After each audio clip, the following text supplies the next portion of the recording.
बिस्मिल्लाहिर्रहमानिर्रहीम। अस्सलाम वालेकुम नाजरीन, आप देख रहे हैं इंस्पायर डिजिटल मीडिया नेटवर्क का प्रोग्राम सोच का सफ़र। मैं हूं आपकी मेज़बान सोबिया याकूब। नाजरीन, आज हम एक ऐसे मौजू पे गुफ्तगू करेंगे जो किसी भी कौम की शनाख्त, तारीख़ी विरसे और मुस्तक़बिल की बका से गहरा तल्लुक़ रखता है। आज का हमारा मौजू गुफ्तगू है ग्लोबलाइजेशन के दौर में सकाफ़त को दरपेश मसाइल, चैलेंजेस और सकाफ़त के तहफ़्फ़ुज़ में हमारी ज़िम्मेदारी। सकाफ़त किसी भी कौम की पहचान होती है। सकाफ़त सिर्फ़ ज़ुबान या लिबास तक महदूद नहीं, बल्कि रस्म व रवाज, रहन सहन, मजहबी और समाजी इक़दार, अदब, मौसीकी, फ़नून लतीफ़ा, खुराक, त्यौहार, ये सब चीज़ें मिलकर किसी भी कौम की पहचान बनाती हैं। सकाफ़त ही वो वाहिद चीज़ है जो एक कौम को दूसरी कौमों से मुमताज़ करती है। ये एक हकीकत है कि दुनिया आज एक ग्लोबल विलेज बन चुकी है। फासले तेज़ी से कम हो रहे हैं, नज़रियात का तबादला तेज़तर हो गया है। लेकिन इस जदीद दौर में, ग्लोबलाइजेशन के दौर में, सवाल ये है कि क्या हमारी सकाफ़त महफूज है? क्या हमारी ज़ुबान, रवायात, रस्म व रवाज ग्लोबलाइजेशन के दबाव में ख़त्म हो रहे हैं? क्या हम अपनी सकाफ़त के तहफ़्फ़ुज़ के लिए संजीदा हैं? ग्लोबलाइजेशन ने बिलाशुबा बेशुमार मौक़े दिए हैं तरक्की के, लेकिन साथ ही सकाफ़त के लिए एक बड़ा चैलेंज बन चुकी है।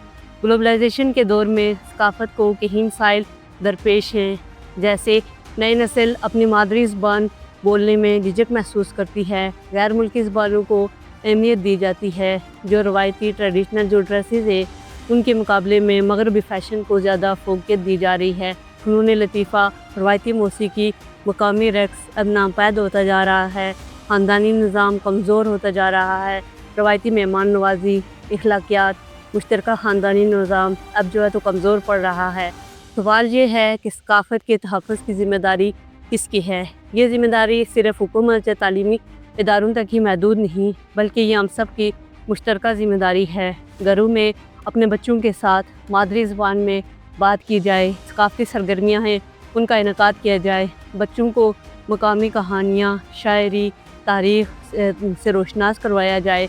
तालीमी इदारों में सकाफ़त को, मकामी अदब को, तारीख़ को निसाब के तौर पर शामिल किया जाए। स्कूलों में सकाफ़ती मेलों का इनेकाद किया जाए। मादरी ज़ुबान के जो दिन बनता है स्कूलों में बाकायदा से उससे बनाया जाए।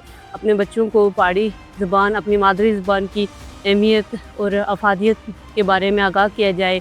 दस्तकारियों की जो तालीम है उसको फ़रोग़ दी जाए।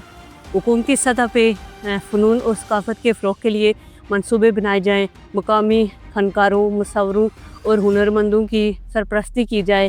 सकाफ़ती मराकज़, म्यूज़ियम और आर्ट गैलरीज़ का क़याम अमल में लाया जाए। सकाफ़त के तहफ़्फ़ुज़ के लिए हमें इनफ़रादी और इज्तिमाई तौर पर अमली इक़दामात करने होंगे। अपनी ज़ुबान में बात करें, अपनी रवायात पे फ़ख्र महसूस करें, सकाफ़ती तक़रीब का इनेकाद करें, हुनर को फ़रोग़ दें, डिजिटल दुनिया में अपनी सकाफ़त को उजागर करें। ग्लोबलाइजेशन के इस दौर में जहाँ दुनिया तेज़ी से तरक्की कर रही है, सकाफ़त और अपनी शनाख्त को बरकरार रखना हमारी ज़िम्मेदारी है। अगर हम अपनी सकाफ़त, अपनी रवायात की हिफाज़त नहीं करेंगे तो हमारी जो आने वाली नस्लें हैं वो अपनी जड़ों से कट जाएंगी।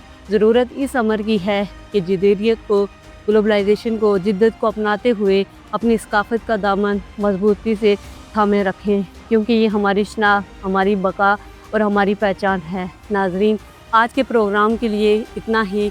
अगले प्रोग्राम में किसी नए उन्वान के साथ हाज़िर होंगे। अपनी राय और कीमती तजवीज़ हमें भेजना ना भूलिएगा। इसी के साथ अल्लाह हाफ़िज़।